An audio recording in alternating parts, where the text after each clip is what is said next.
Galo goleia em casa, despacha Manaus e avança na Copa do Brasil. Paulo Brax dá entrevista após o jogo e confirma 2 reforços no Atlético, além de falar de todas as especulações. Agora é a final do Mineiro. Trouxe uma comentarista para falar sobre João Marcelo, novo reforço do Galo. Muito bom dia para você, esse é o Café com Jeves e depois da vinheta eu volto para te atualizar sobre o Galo.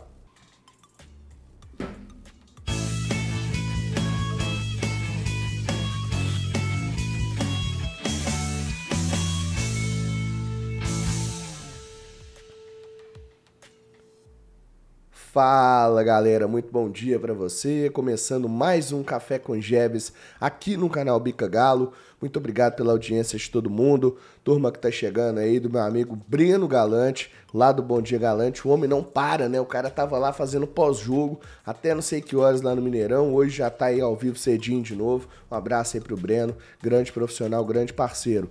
Um abraço para você que acompanha o Café com Jeves também, conteúdo que vai ao ar sempre de segunda a sexta às 8 da manhã aqui no Bica Galo. Então já chega deixando aquele like para fortalecer a gente, o like ajuda muito aqui no canal.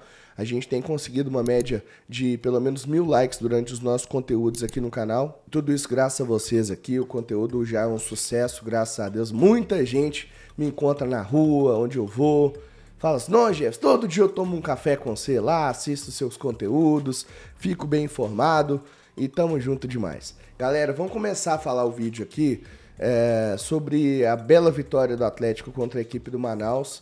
O Galo não tomou conhecimento da equipe manauara e mandou logo 4 gols, 4 cocos, e eles voltaram lá pro Amazonas agora, eliminados da Copa do Brasil.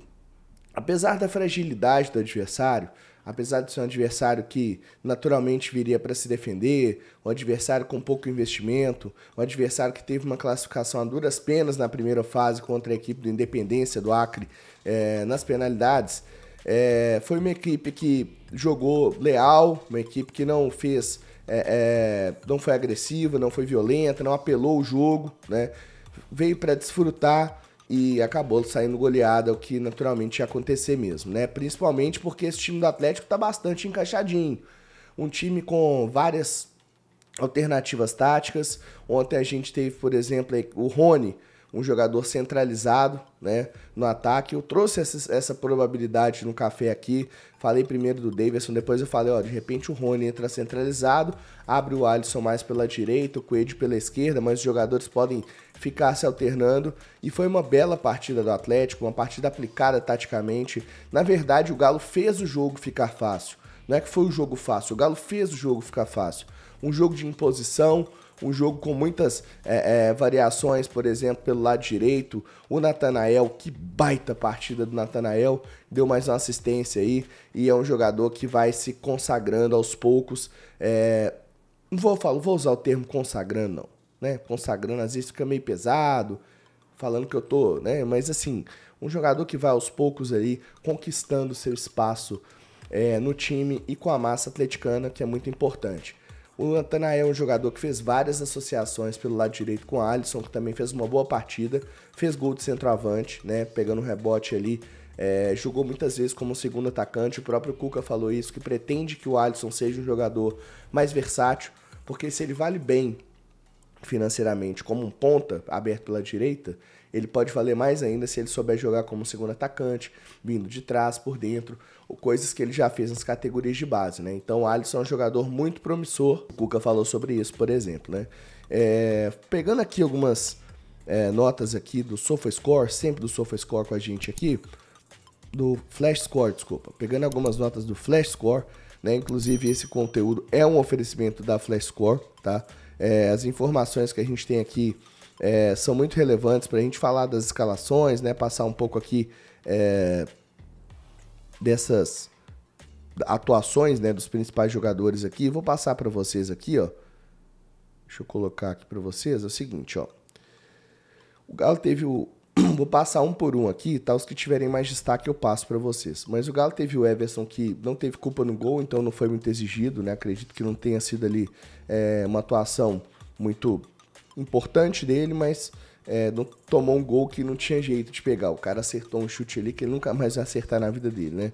O Aqui tá na ordem, tá? Tá por ordem aqui de numérica e tudo mais, tá um pouco diferente, mas eu vou pegar da ordem que tá aqui, tá?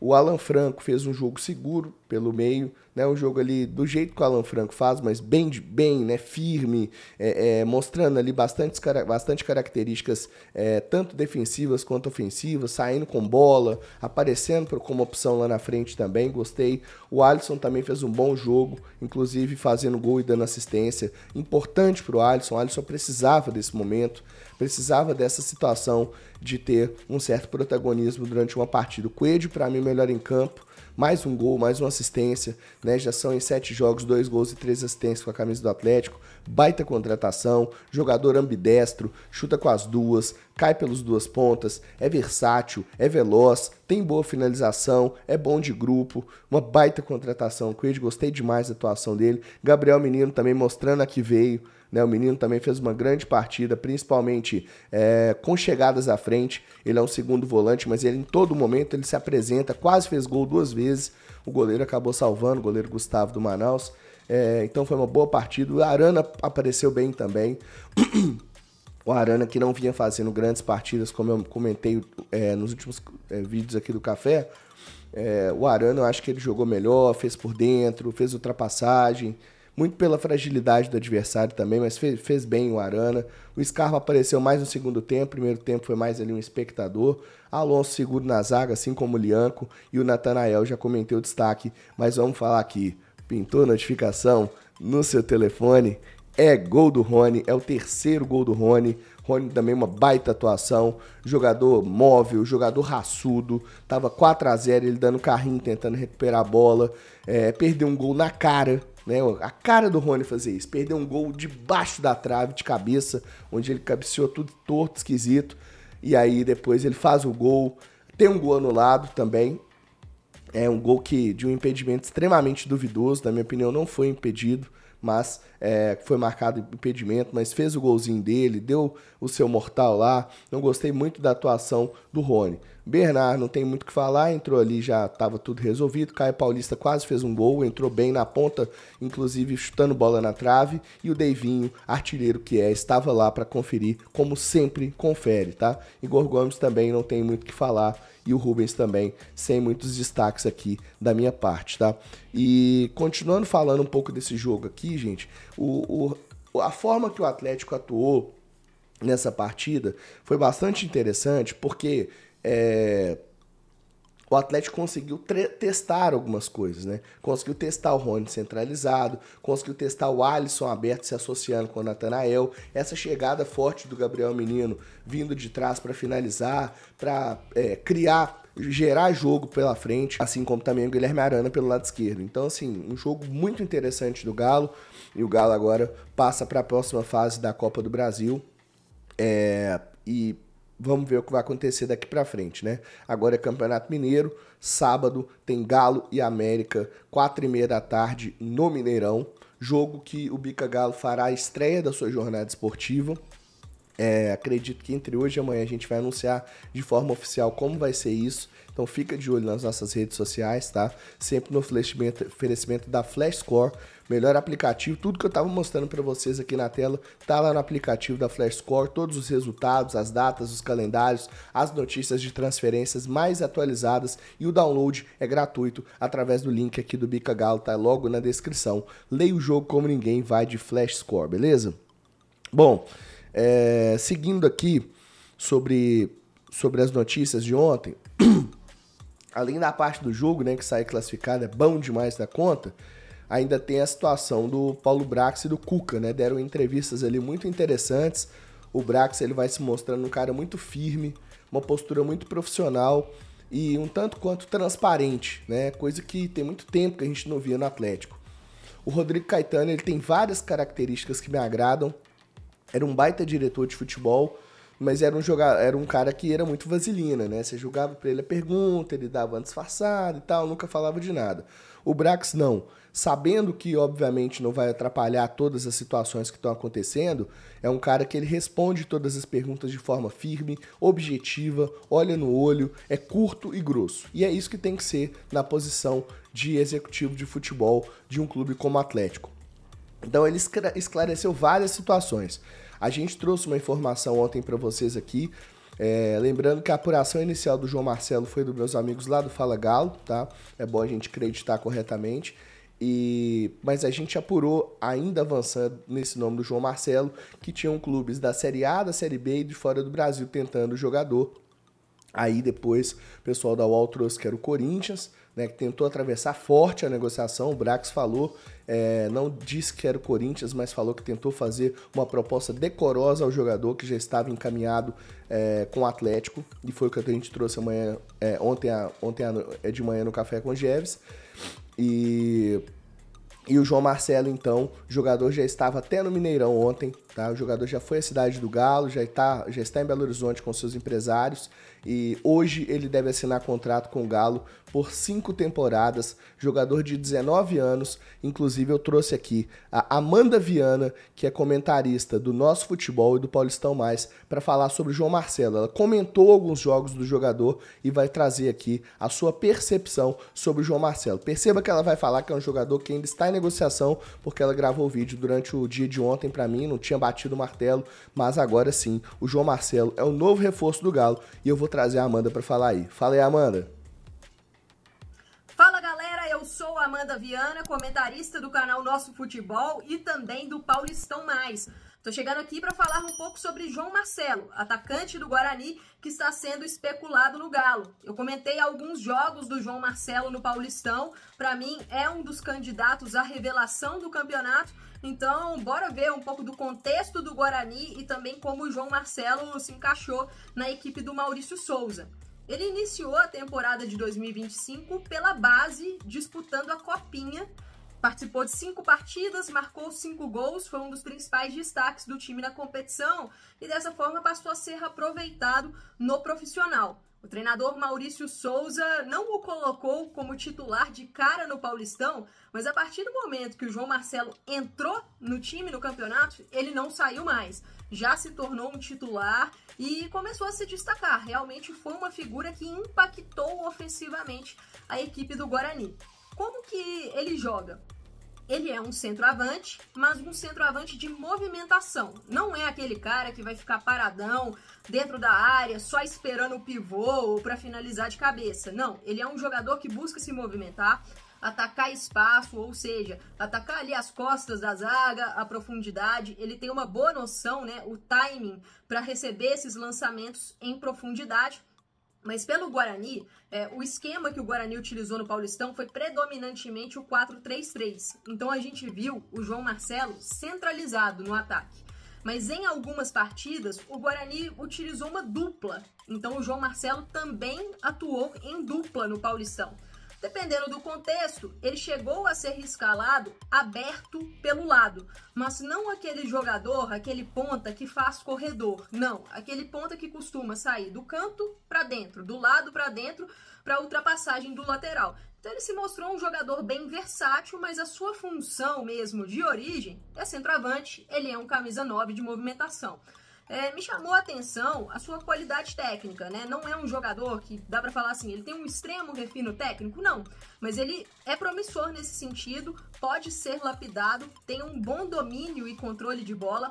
Isso ficou evidente na partida contra o Água Santa, que pra mim foi o melhor jogo dele no campeonato. Ele marcou um golaço de fora da área, que ele domina um lançamento, controlando a bola muito perto do corpo. E assim, não é um lance fácil, né? Ele mostrou essa qualidade e durante o campeonato deu para observar um jogador que trata bem a bola, que consegue ali dribles curtos, mas sempre visando a finalização. É um cara muito objetivo e vertical nesse sentido. Ele procura se posicionar da melhor forma no campo de ataque para ou finalizar com um toque, ou dominar, limpar e buscar a finalização. É um jogador muito objetivo nesse sentido. Sem a bola, como que é o comportamento do João Marcelo? O Guarani marcou no Paulistão com 2 linhas de 4. Então, em alguns momentos a gente via o João Marcelo na dupla, que fazia a primeira marcação, ou aberto pelo lado. fiquei com a impressão de ser um jogador bastante disciplinado na marcação, um jogador que, se tá marcando pelo lado, que exige um pouco mais ali de recomposição, auxiliar o lateral na marcação, ele fez esse tipo de movimento. Então é um jogador ativo na marcação e quando tá marcando, né, na linha de frente, também capaz de fazer aquela pressão inicial nos zagueiros adversários. No Paulistão, o João Marcelo disputou 11 jogos pelo Guarani, marcou 4 gols e deu 2 assistências. E alguns desses 11 jogos foram jogos importantes. Aqui eu acho que vale destacar 2. Contra o Corinthians, ele marcou gol de dentro da área, buscando ali, né, se antecipar ao zagueiro adversário, mas eu queria destacar o derby campineiro contra a Ponte Preta. O Guarani saiu derrotado nessa partida, mas o João Marcelo criou oportunidades, pecou um pouco na finalização, né? Ele ainda precisa aprimorar, lapidar alguns fundamentos, mas há um potencial ali e chamou o jogo, né? A equipe do Guarani, mesmo sendo muito jovem, mostrou maturidade dentro do campeonato e o João Marcelo foi uma dessas figuras. Em momento algum ele se escondeu, não, buscava chamar o jogo, chamar a responsabilidade. Para um jogador de 19 anos, isso me chamou a atenção na competição. Vou ficando por aqui. Minhas redes sociais, para quem quiser me acompanhar, @AmandaVSilva. Valeu! Essa aí, então, foi a Amanda Viana, baita comentarista lá do canal Nosso Futebol. Muito gentil com a gente aqui no canal Bica Galo. Trouxe esse vídeo completo falando das características do João Marcelo, novo centroavante do Atlético de 19 anos. As informações que a gente conseguiu apurar aqui sobre situação de João Marcelo, valores e tudo mais, inclusive dando os créditos também para o nosso amigo Lucas Rossafa, tá? O Lucas Rossafa, que é setorista lá da Ponte e do Guarani, também estivemos em contato. Um abração pro Lucas aí também em relação a esse jogador, tá? O João Marcelo deve custar bem pouco ao Atlético, a multa dele era de 3 milhões, o Guarani deve ficar com cerca de 1,5 milhão de reais, realmente um valor muito baixo por esse jogador de 19 anos, e a Amanda falou tudo aí, né? Um jogador que tem características de centroavante, tem bom domínio, boa finalização, marca pelo lado do campo, jogador de 19 anos que já tem essa noção tática. Sei não, eu tenho gostei muito da contratação, não conhecia, para ser sincero, mas tem números interessantes, meteu 4 gols e 2 assistências em 11 jogos no Paulista, além de 5 jogos e 5 gols na Copinha, inclusive gol em cima do Galinho, que desclassificou o Galo, né? Então, realmente uma baita contratação do Siga, parabéns pro Siga, assim como o Roman, o João Marcelo também, o Natanael, o Coelho, né, que é hoje a grande contratação do Atlético, e o Brax ainda falou sobre outros jogadores. Sobre o Enio, ele falou que não tem negociação, mas tem sondagem, teve procura, teve conversa, como a gente trouxe para você aqui no canal Bica Galo, Paulo Brax confirmando então que há sondagem pelo Enio, mas não há nenhuma negociação em cima da mesa. Palácios tá ali pré-acordado com o Vasco, deve ir mesmo, e o outro reforço que o Brax confirmou ao Vitor Hugo, chega nos próximos dias a Belo Horizonte para firmar com o Atlético, jogador da confiança do Cuca e da comissão técnica. Então, mais um jogador aí chegando para reforçar o Atlético é o Vitor Hugo, tá? Galera, vocês perdoem aqui essa rouquidão danada, mas tem que fazer o café, não tem jeito, né? E eu não tenho outra voz. Então, até hoje, até amanhã no máximo, acho que a gente tá 0 bala para chegar no sábado na transmissão e tá bacana, tá bom? Mas acredito que deu para passar aqui o que eu queria para vocês, as informações, e o Brax falou que não tem nada com o Mino, não tem negociação, não tem nada. Vamos ver o que vai acontecer essa situação. A informação que a gente teve é outra, mas naturalmente o Brax ele fala em nome do clube, então a palavra dele prevalece, tá bom? Grande abraço para todo mundo. Não saia sem deixar o seu like, o like é muito importante pra gente aqui no Bica Galo, tá bom? Se você puder aí também se inscrever no canal e ativar o sininho de notificações. Eu volto amanhã com mais Café com Jeves. Grande abraço pra você, eu fico por aqui. Eu sou Marco Jeves e eu fui.